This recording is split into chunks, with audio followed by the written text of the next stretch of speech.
I was brought up by a very generous mother. We were downwardly mobile, so she didn't have any money to spend, but she gave of herself constantly.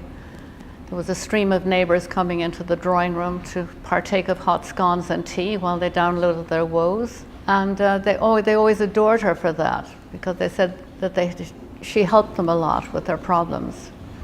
And at 6 or 7 or 8 years old, you do take notice of what's going on. So I feel that stuck with me. And at boarding school, we were actually allowed to choose a cause, and I chose old people, to visit old people. And that was actually because my parents were very old. I was a very late born child, and my father could have been practically my great-grandfather. So I knew a lot about old people, and I was able to soothe them and help them. And you get very nice feeling when you leave somebody who's happy to see you, if you're having an effect on their lives. So that is what philanthropy is, and generosity is having an effect on people's lives. My friend, and now the founder of Thorn Tree, Jane Newman, was driving with 2 friends in a Jeep up towards Addis Ababa and through Kenya.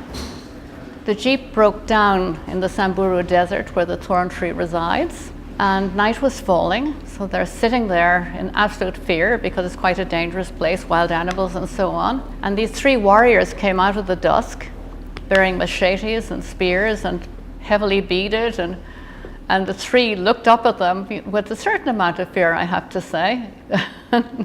And one of them leaned over the Jeep and said in English, "Can we help you?" And that's how the Thorn Tree began. They have no houses, they're pastoral nomads, but the chief has a cinder block residence where he sells little things too.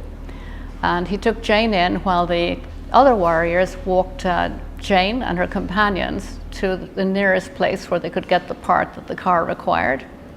And during those 2 days that she was there, she was so grateful for their generosity, because they really have nothing. I mean, the kids used to have to cut their pencils in 4 to go to their classes.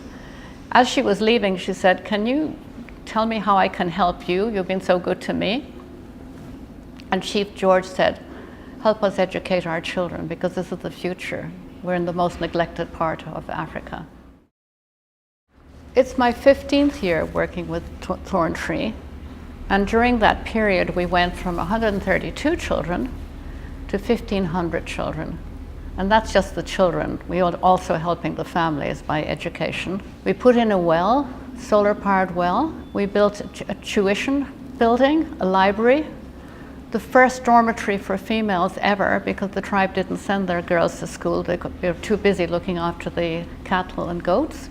We built a boys' dormitory. We now have, of those 1,500 kids, we have 140 are at high school and college, and some are graduating.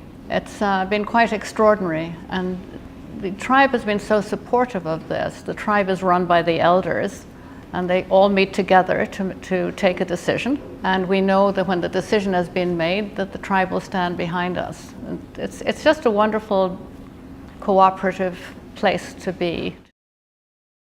We really think and talk what we do every day. We lend our space for philanthropic causes. We give parties at the end of the year to raise funds for Ape Action, for the gorillas and chimpanzees we sponsor. For a city harvest, we work with DIFA. There's not a cause that we sponsor that somebody isn't interested in the studio. Everybody has 1 or 2 that they particularly like to foster. I have a long list of people I admire and who have influenced me. Jane Newman, our founder, who after all got me into the Thorn Tree and is extraordinary, has taken extraordinary risks to get the project off the ground. I love Basquiat. Basquiat's works influenced me because anything to do with water influences me. Scott Harrison of Charity Water has influenced me because he put his finger on the universal need. The Dalai Lama has been a huge, really, he doesn't know it, although I did meet him. He's had a huge effect on me because it's really not about giving, it's about being. A day in an unknown city with someone I love where I can't speak the language.